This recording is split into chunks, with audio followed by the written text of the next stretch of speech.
Hi viewers, welcome to my channel current affairs with Shailaja.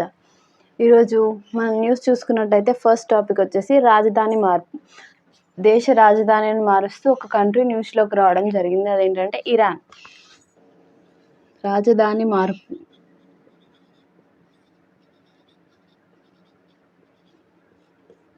రీసెంట్గా Iran తన దేశ రాజధాని మారుస్తూ న్యూస్లోకి రావడం జరిగింది. ఎక్కడి నుంచి అంటే టెహరాన్ టు మ్యాక్రాన్. ఇది వరకు క్యాపిటల్ సిటీ వచ్చేసి టెహరాన్, దీన్ని చేంజ్ చేసింది మ్యాక్రాన్కి.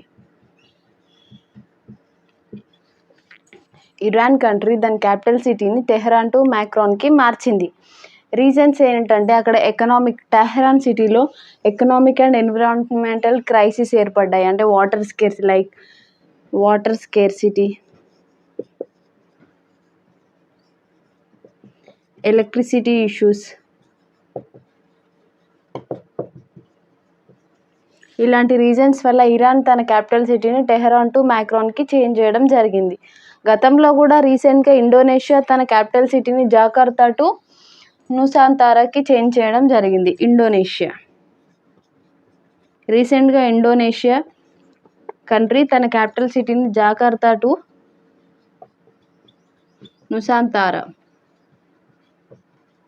నుసాంతారాకి చేంజ్ చేయడం జరిగింది. ఇరాన్ వచ్చేసి Tehran to Makran. Iran country present capital city ఏదంటే Makran. Indonesia present capital city ఏదంటే నుసాంతారా. మరి ఇండోనేషియా కంట్రీ అనేది ఎందుకు దాని క్యాపిటల్ సిటీని చేంజ్ చేసిందంటే due to rising of sea level rising వల్ల కొన్ని ఇష్యూస్ ఏర్పడడం వల్ల జకార్తా నుంచి నుసాంతారాకి చేంజ్ చేయడం జరిగింది. And our next news is about diseases in news. రీసెంట్గా మహారాష్ట్రలో ఒక కొత్త డిసీజ్ అనేది రావడం జరిగింది. అది చాలా త్వరగా ఎక్కువ కేసెస్ నమోదవుతున్నాయి. అండ్ రీసెంట్గా ఒక డెత్ కూడా నమోదు కావడం జరిగింది. దట్ ఈస్ జీబీఎస్,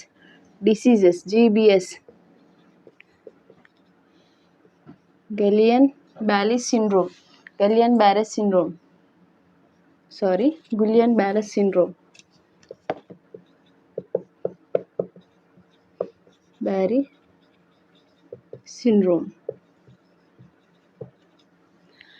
ఈ గుయిలియన్ బ్యారే సిండ్రోమ్ అంటే ఈ డిసీజ్ వచ్చేసి ఆటో ఇమ్యూన్ సిస్టమ్. ఒక పర్సన్కి ఎఫెక్ట్ అయితే తన ఇమ్యూన్ సిస్టమ్ని దెబ్బతీస్తుందంట. It effects on immune system.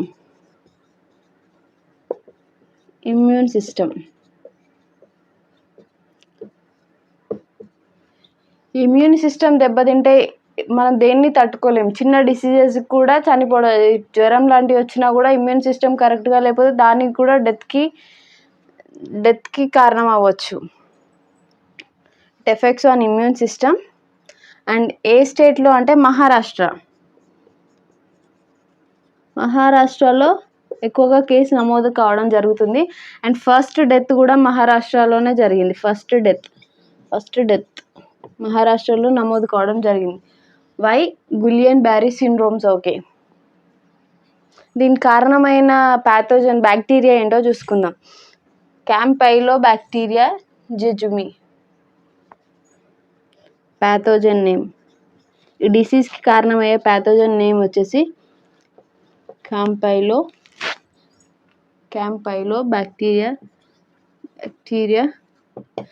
జెజుమి. Pathogen name వచ్చేసి క్యాంపైలోబాక్టీరియా జెజుమి. డిసీజ్ నేమ్ గుర్తుపెట్టుకోవాలి, అది ఏ స్టేట్లో వచ్చింది అండ్ ఫస్ట్ డెత్ ఎక్కడ నమోదైంది, తన ప్యాథోజన్ నేమ్ ఏంటి చూసుకోవాలి. క్యాంపైలోబాక్టీరియా జెజుమి. గుయిలియన్ బ్యారే సిండ్రోమ్ అనేది రీసెంట్గా మహారాష్ట్రలో కేసెస్ నమోదు కావడం జరుగుతుంది. అది ఎక్కువగా ఇమ్యూన్ సిస్టమ్ పైన ఎఫెక్ట్ చూపుతుంది అనమాట. ఇమ్యూన్ సిస్టమ్ని దెబ్బతీస్తుంది. దాని ప్యాథోజన్ నేమ్ కూడా గుర్తుపెట్టుకోవాలి. And our next news is on IIT Madras. International hyperloop కాంపిటీషన్ని నిర్వహించడం జరుగుతుంది.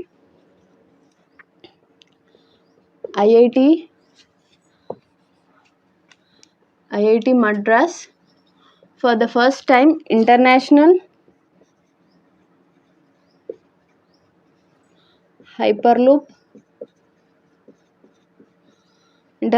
హైపర్లూప్ కాంపిటీషన్స్ని నిర్వహించడం జరుగుతుంది. These are the first international Hyperloop competitions in India and Asia. Not only in India but also Asia. First international hyperloop competitions IIT Madras నిర్వహించడం జరుగుతుంది. ఎప్పుడంటే from February 2025 IIT Madras international hyperloop competitions నిర్వహించడం జరుగుతుంది. And our next news is water plus plastic is equal petrol. వాటర్ని ప్లాస్టిక్ని use చేస్తూ petrol తయారు చేస్తూ ఎవరు న్యూస్లోకి రావడం జరిగిందంటే కొరియా సైంటిస్ట్ గుర్తుపెట్టుకోండి. ఫ్యూయల్ పెట్రోల్ దేన్ని యూజ్ చేసి తయారు చేస్తున్నారంట water plus plastic.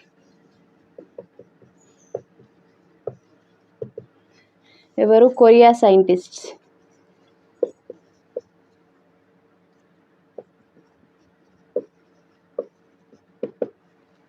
Water plus పెట్రోల్ని యూజ్ చేసి వాటర్ ప్లస్ ప్లాస్టిక్ని ఉపయోగించి పెట్రోల్ను తయారు చేస్తున్నారంటే ఎవరు? కొరియా కంట్రీ సైంటిస్ట్ వచ్చేసి వాటర్ని ప్లాస్టిక్ని యూజ్ చేసి పెట్రోల్ తయారు చేస్తున్నారు. These all are part of the development. Technology ఈ విధంగా డెవలప్ అవుతుంది. ప్లాస్టిక్ లేకుండా మనకు నిత్యావసర రోజు అసలు గడవడమే లేదు. ఆ ప్లాస్టిక్ని యూజ్ చేసి దాన్ని వాటర్ అండ్ ప్లాస్టిక్ని యూజ్ చేసి పెట్రోల్ తయారు చేయడం అంటే it's like a great development. And our next news is about Jammu and Kashmir. Chinar వృక్షం. చినార్ వృక్షాలు అనేవి కాశ్మీర్ వ్యాలీలో ఎక్కువగా కనిపిస్తాయి. Kashmir valleys.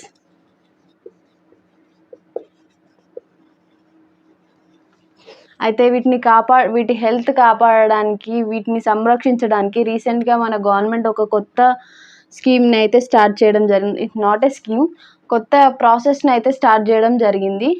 That is geo tagging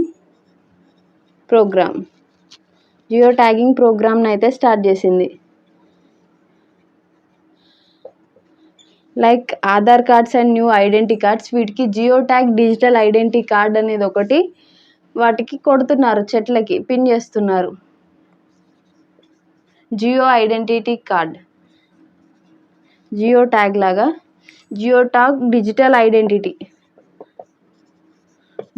identity కార్డ్ని వాటికి ఇంప్రెస్ చేస్తున్నారు, పెడుతున్నారు.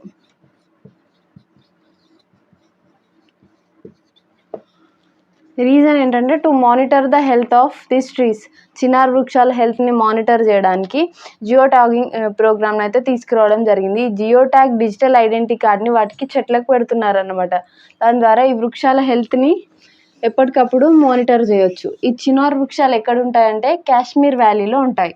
మన ఇండియాలోని కాశ్మీర్ వ్యాలీలో ఉంటాయి. The next news is సేబీ.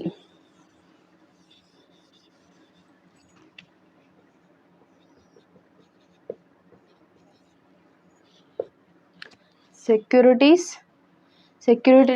and Exchange Board of India. Securities and Exchange Board of India.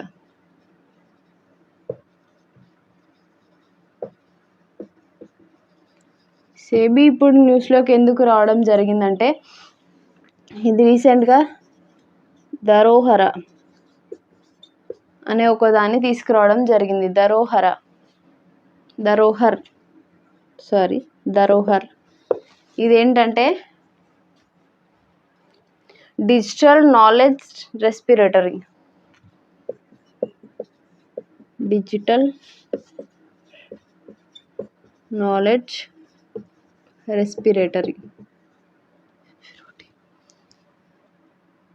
Repository.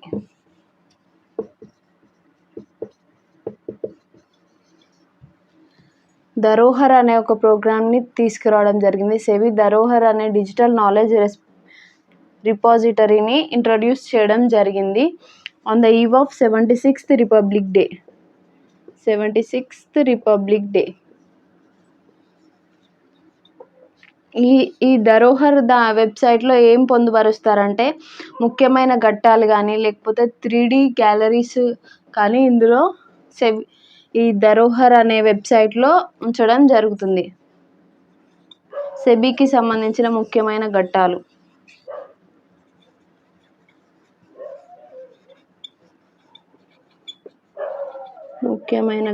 And 3D gallery.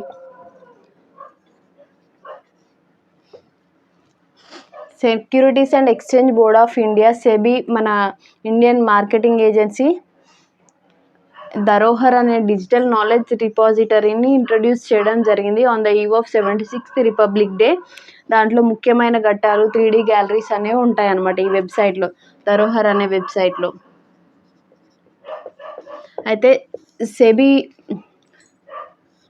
Securities and exchange board of India కొత్త అధిపతిని నియమించడం జరుగుతుంది. ఈరోజు 28th జనవరితో పాత చైర్మన్ వచ్చేసి మాధవి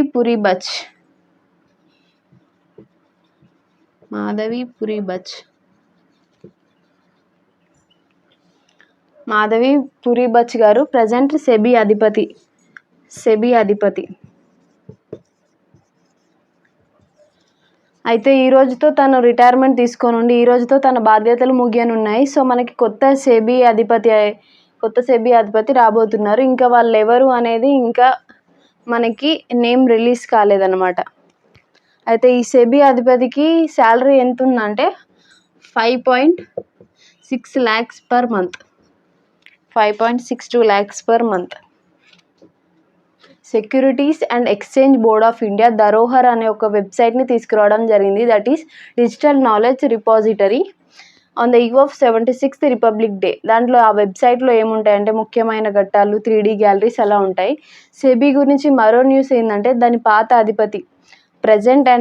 అధిపతి మాధవి పూరిబచ్ గారి ఉద్యోగం విరమణ చేస్తున్నారు అనమాట. తన రిటైర్మెంట్ ప్రకటించారు. అండ్ కొత్త అధిపతి ఎవరు అనేది ఇంకా నేమ్ రిలీజ్ కాలేదు.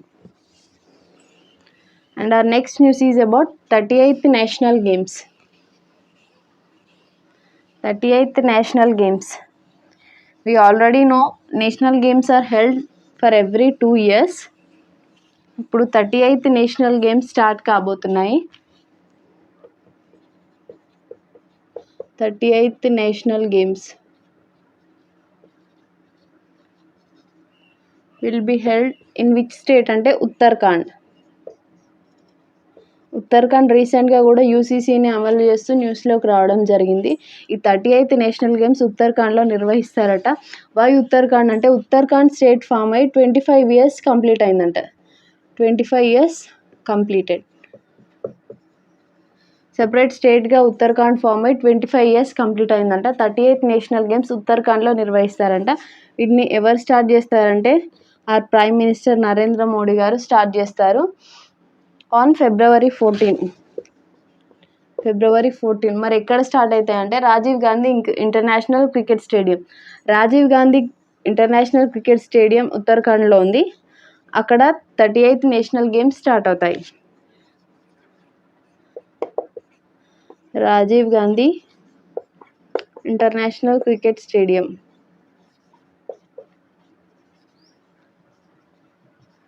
స్టేడియం దాదాపు 32 గేమ్స్ నిర్వహించడం జరుగుతుంది. ఇందులో 10,000 వరకు అథ్లెట్స్ పార్టిసిపేట్ చేయడం జరుగుతుంది.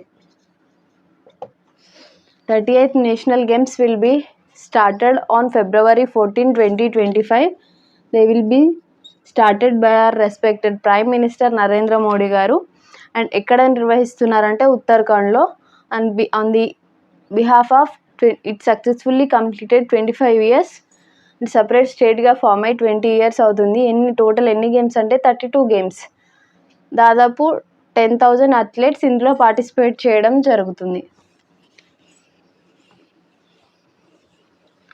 These games are held for every 2 years. లాస్ట్గా 2023లో హెల్డ్ చేయడం జరిగింది. ఇప్పుడు 2025 ఫిబ్రవరిలో నిర్వహిస్తున్నారు. అయితే ఫస్ట్ ఎప్పుడు స్టార్ట్ అయ్యిందంటే నేషనల్ గేమ్స్ 1924లో స్టార్ట్ అయింది. ఫస్ట్ ఎక్కడ అంటే లాహోర్ లాహోర్లో నిర్వహించారు. First started in the year 1924. Place ఎక్కడ అంటే లాహోర్లో నిర్వహించారు. మరి 37th నేషనల్ గేమ్స్ ఎక్కడ జరిగాయంటే గోవా. ఇప్పుడు జరిగేవి 38th national games in Uttarakhand. First ఎక్కడ జరిగాయి, ప్రీవియస్గా ఎక్కడ జరిగాయి, ప్రజెంట్ ఎక్కడ జరుగుతున్నాయి. Next news is about shield 2025. Shield 2025 అనే ఒక సమ్మిట్ జరగబోతుంది, సదస్సు.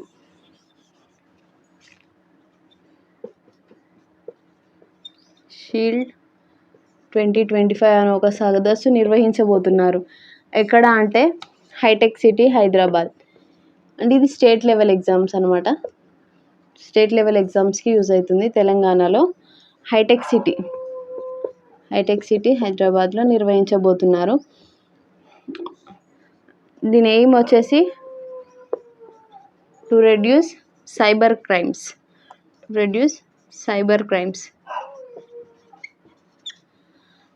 క్రైమ్స్ని తగ్గించడానికి షీల్డ్ 2025 సమ్మిట్ ఒక మీటింగ్ని నిర్వహించబోతున్నారు అనమాట. ఎక్కడ అంటే హైటెక్ సిటీ, హైదరాబాద్. దీని ఎయిమ్ వచ్చేసి టు రెడ్యూస్ సైబర్ క్రైమ్స్ 2024లో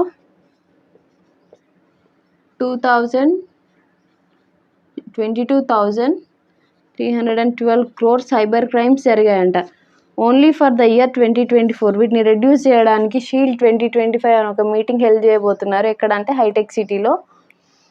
ఎప్పుడు స్టార్ట్ అవుతుందంటే February 18 and 19th, ఈ 2 రోజులు ఈ మీటింగ్ అనేది జరుగుతుంది. Shield 2025. And our next news is Nagoba గిరిజన జాతర.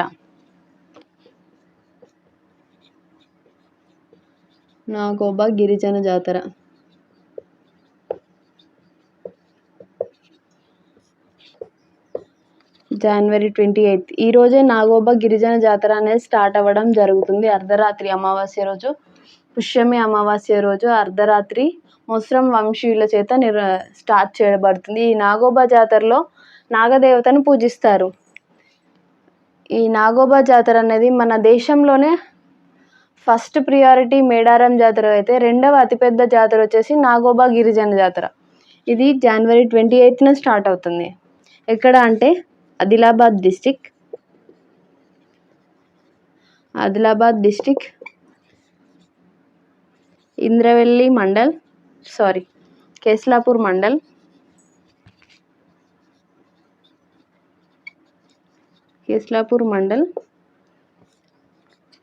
ఏ విలేజ్ అంటే కేస్లాపూర్ విలేజ్, ఇంద్రవెల్లి మండల్.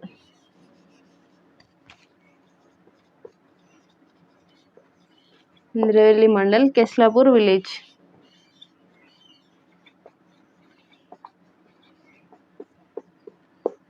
ఈ నాగోబా జాతర January 28న స్టార్ట్ అయింది. ఎక్కడ అంటే ఆదిలాబాద్ డిస్టిక్, ఇంద్రవెల్లి మండల్, కేస్లాపూర్ విలేజ్. ఏ వంశీయులు నిర్వహిస్తారంటే మొస్రా వంశీయులు. ఇది ఎలా స్టార్ట్ అవుతుందంటే, వాళ్ళు గోదావరి నదీ జలాలను తీసుకొచ్చి ఈ నాగోబాకి అభిషేకం చేస్తారు. ఈ గోదావరి నదీ జలాలను తీసుకెళ్ళడానికి వాళ్ళు రానుపోను 215 కిలోమీటర్స్ పాదయాత్రతో వెళ్తారంట. వెళ్ళి గంగా నదీ జలాలను తీసుకొచ్చి నాగోబా నాగదేవతకు అభిషేకం చేసి స్టార్ట్ చేస్తారంట. రెండవ అతిపెద్ద గిరిజన జాతర. ఇది మన దేశంలోనే రెండవ అతిపెద్ద గిరిజన జాతర.